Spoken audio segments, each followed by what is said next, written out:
friends and family. Thanks for watching. Today's video is going to be focused on our upper arms, paying special mind to anyone who has issues with their rotator cuff. So a lot of times that's an area that will get torn and it can be very painful for people. So I'm going to show some stretching exercises for that area along with some strengthening exercises. So we'll get right into it. First we're going to start laying on our bellies on the mat or on the floor. And we're going to stretch our left arm out in front of us. And then we're going to thread the right arm underneath us, coming directly out to the side.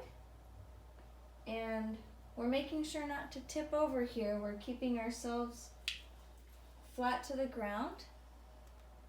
And you're just going to allow the weight of your upper body to give that rotator cuff area a nice stretch.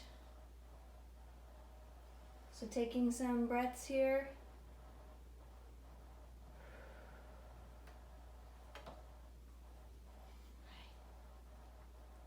And we're going to bring that arm out, stretch it out to the front, and do the same on our left arm. So we're threading underneath and giving that a nice stretch.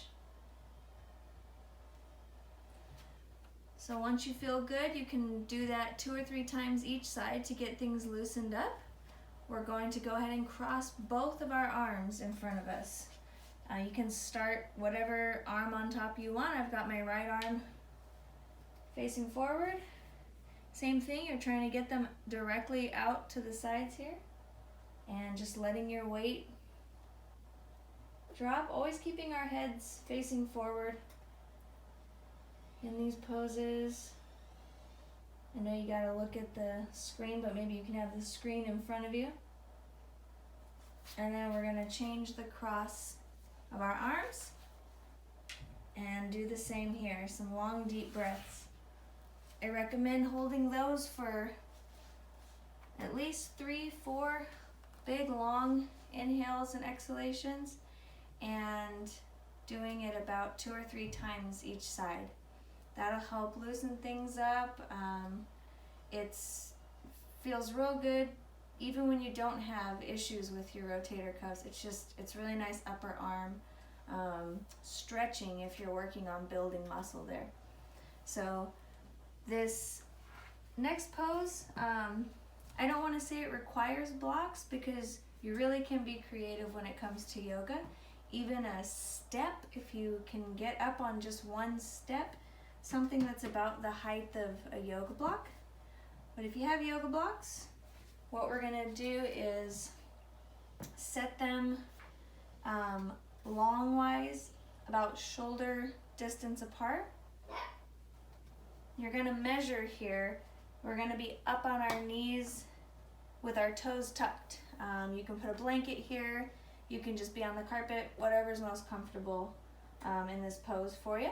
Always make sure you're comfortable before going into a pose.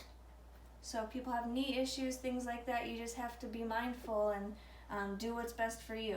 So like I said, some rolled up blankets here helps, or just being on the carpet can help people. But what we're doing here is we're gonna get our elbows up on these blocks, and we're gonna be having the palms of our hands meet. We're going to thread our chest through our upper arms here. And we're trying to touch our thumbs to the middle of our back. If that doesn't happen, no big deal. That's just the direction we want our hands going as we're dropping through. And you can adjust your distance as you're getting into the pose if you feel you need to go further out. Careful here because can get wobbly, so just make sure you have a nice sturdy foundation.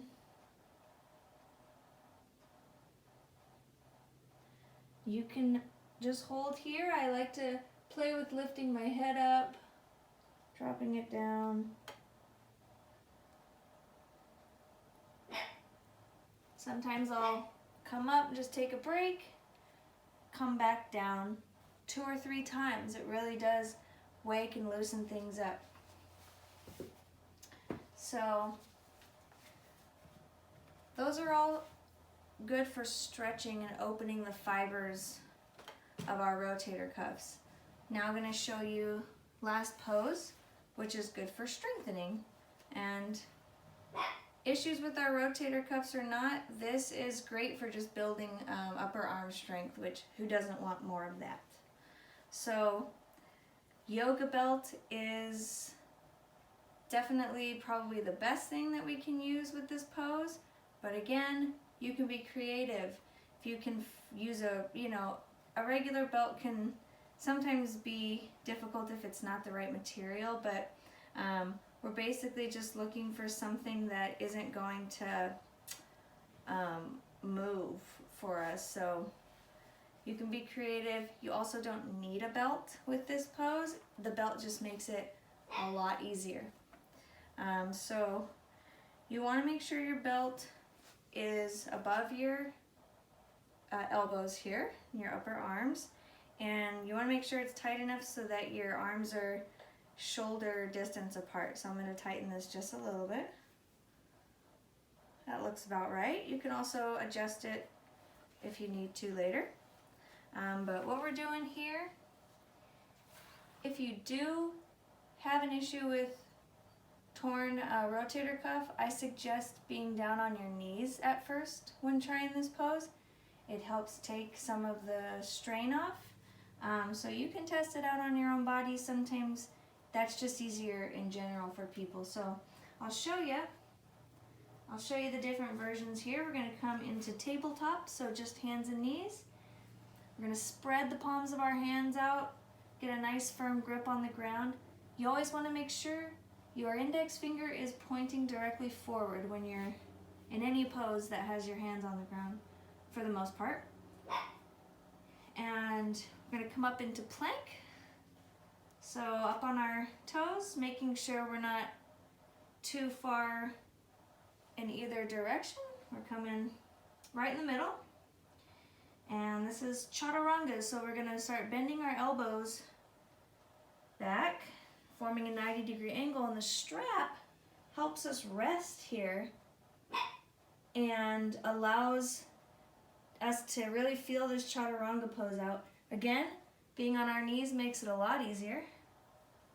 And as you can see, without a strap, we would just be using a lot more of our upper body strength to stay in this pose.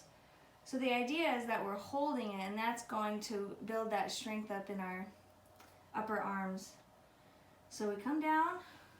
Don't ever hold anything longer than feels right for your body, but we are trying to just hold for a few breaths.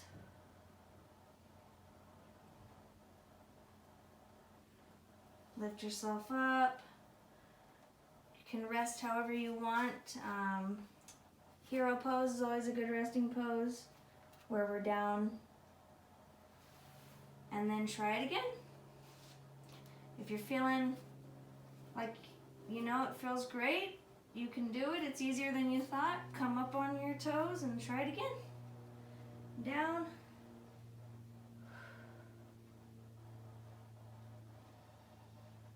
Hold for as long as you can. And I recommend doing same thing, at least 2 of those. I would do more, like 3 or 4. You feel really strong afterwards. It's a really great exercise for that area, whether or not you're having issues. So hopefully these help. Let me know if you have any questions. Thanks for watching. Have a good day.